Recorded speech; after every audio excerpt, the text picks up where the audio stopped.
Да, Сергей, слышно. Да, всем привет, с вами Макс, тоже привет. Ос. Вопрос у меня следующий. Вот ты говорил о том, что уверенность это есть некий врожденный, да, базовый уровень, определяется Да, он там биохимией и так далее.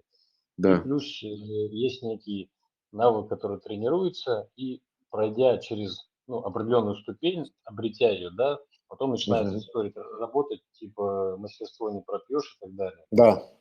Э, Хотел бы вот услышать от тебя, если это можно, твой вот жизненный опыт. То есть у тебя же тоже какой-то уровень базовый был, да, и какой-то по жизни приобретенный. Вот какую-то трансформацию можешь свою описать, как это было, как это придает смысл, ну и так далее. М, я понял. Внимательно ты меня слушал, хорошо. И хорошо, сейчас отвечу. Какой у меня, давай еще раз, какой у меня опыт был, как я Да, стал таким, каким я стал?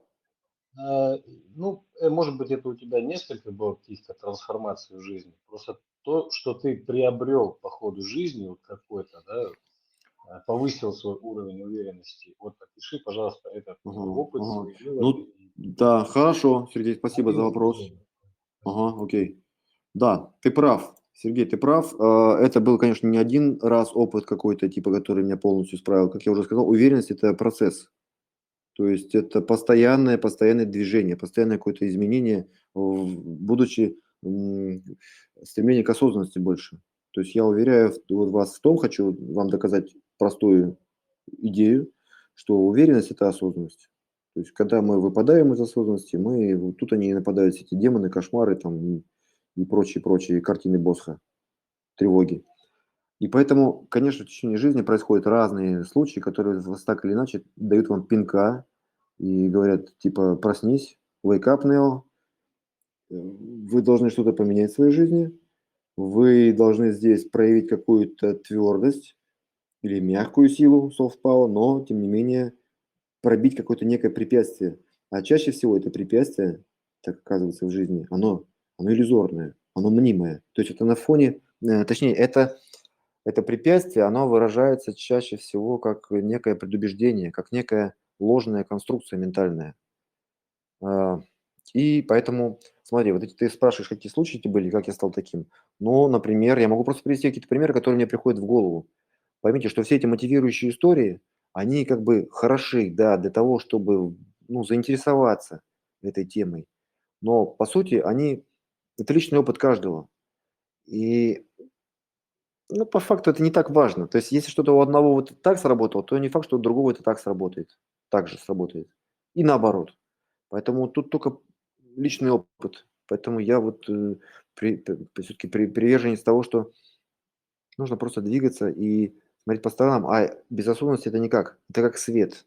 То есть, когда вы осознанны, вот этот свет знаний, он вам и дает все подсказки. Окей, к примерам, так к примерам.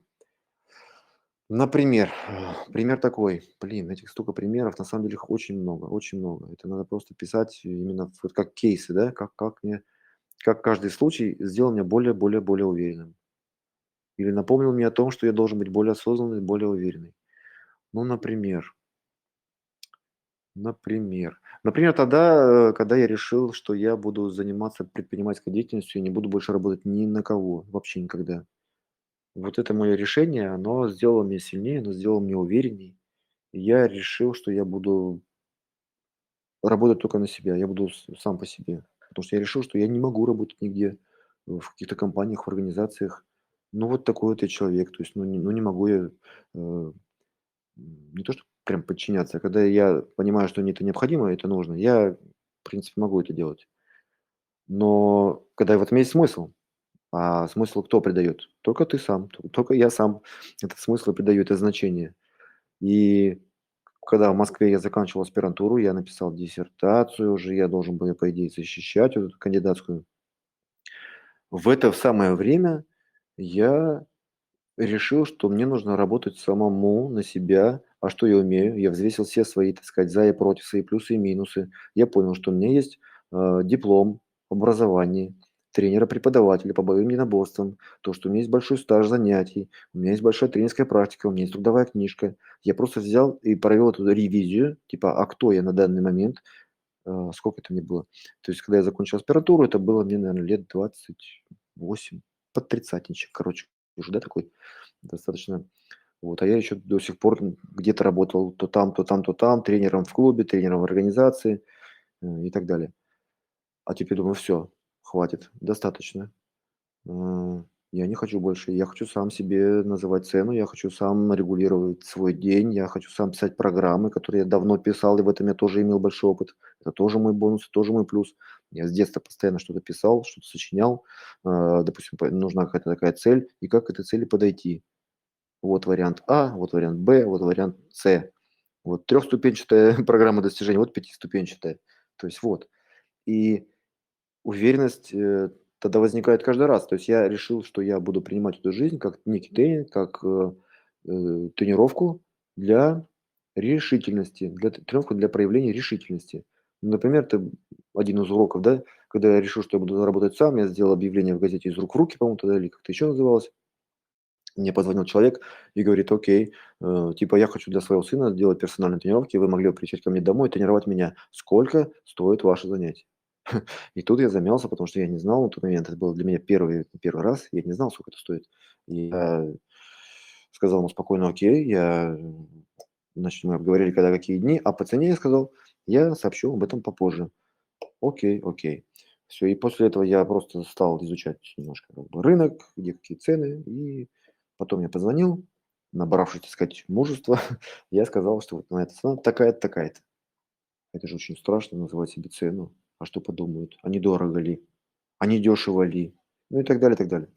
Тем не менее. Ну, а дальше все уже пошло. То есть поэтому я говорю, уверенность — это то, когда вы становитесь мастером своего дела, когда вы понимаете, по какой стезе вы идете, какая профессия вам необходима, как вы зарабатываете деньги, в чем вы мастак, в чем вы мастер, в чем вы профи. И и вы доказываете это, и вы транслируете это, и вы позиционируете себя как мастера, как компетентного человека, даже если это на самом деле не совсем так. В этом заключается уверенность, потому что я всегда говорил и говорю, что вы не всегда будете готовы. Вы не, точнее, вы никогда не будете готовы полностью. Поэтому начинайте действовать сейчас, и готовность будет формироваться по мере вот вашего пути. Не ждите, когда вы будете готовы. Это называется откладывание на потом. Обычно откладывают те люди, которые, ну, немножечко вот как-то вот они, как это называется, очко жим-жим.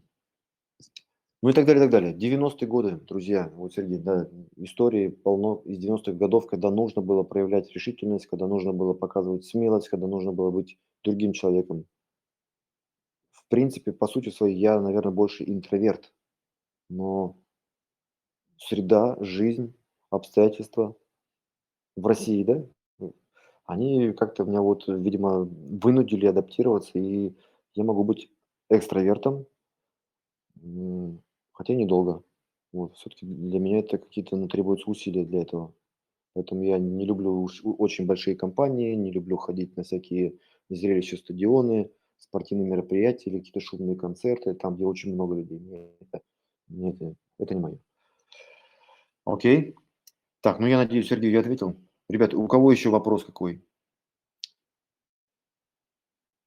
То есть просто принимайте в свою жизнь ситуации, которые в ней возникают, как тренинг, как упражнение, как тот случай, когда вот здесь вот нужно проявить уверенность, здесь нужно проявить решительность. И каждый раз это будет являться для вас ступенечкой, независимо от того, что это за случай и входит ли он в историю, в список историй таких же, как у Макса Степанова. Это не обязательно.